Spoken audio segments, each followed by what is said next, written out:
ఉంటే ఫార్ములా ఈ రేస్ అంశంపై శాసనసభలో చర్చ పెట్టాలని ముఖ్యమంత్రి రేవంత్ రెడ్డికి బీఆర్ఎస్ వర్కింగ్ ప్రెసిడెంట్ కేటీఆర్ సవాల్ విసిరారు.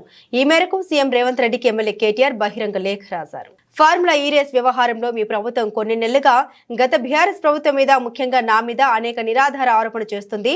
ఇదే విషయం మీద ఈ వారం మీ ఆధ్వర్యంలో జరిగిన కేబినెట్ సమావేశంలో గంటల సేపు చర్చ కూడా జరిగినట్టు వార్తా కథనాలు వచ్చాయి. ఇదే అంశం మీద కేసులు నమోదు చేస్తామని గవర్నర్ ఆమోదం వచ్చిందని రకరకాల లీకులు ముఖ్యమంత్రి కార్యాలయం నుండి మీడియాకు ఇస్తున్నారు. ఈ అంశం మీద 4 గోడల మధ్య చర్చ కన్నా రాష్ట్ర శాసనసభలో 4 కోట్ల మంది ప్రజల ముందు చర్చ జరిగితే నిజాలు ఏమిటో అందరికీ తెలుస్తాయని కేటీఆర్ తన లేఖలో పేర్కొన్నారు.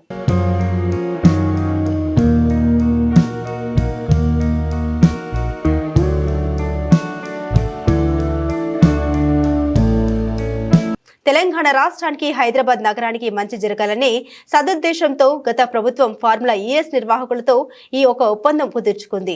2023లో విజయవంతంగా రేస్ జరిగి అన్ని వర్గాల మన్నన అందుకుంది.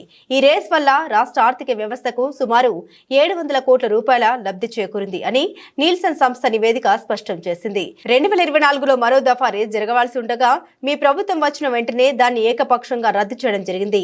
అప్పటి నుండి రాజకీయ కక్ష సాధింపు చర్యల్లో భాగంగా ఈ రేస్ గురించి అనేక అవాస్తవాల్ని మీడియా ద్వారా ప్రచారం చేసి ఇందులో ఏదో జరిగింది అనే అపోహలు సృష్టించే ప్రయత్నం మీ కాంగ్రెస్ ప్రభుత్వం చేస్తుందని కేటీఆర్ మండిపడ్డారు.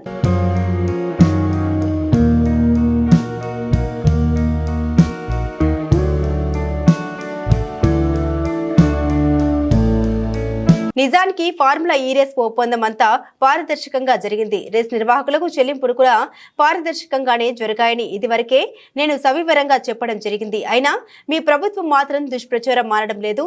రాష్ట్ర ప్రజలకు నిజాలేమిటో తెలుసుకునే హక్కు ఉంది కనుక మీరు శాసనసభలో ఈ అంశంపై చర్చ పెట్టాలని నేను డిమాండ్ చేస్తున్నానని కేటీఆర్ అన్నారు.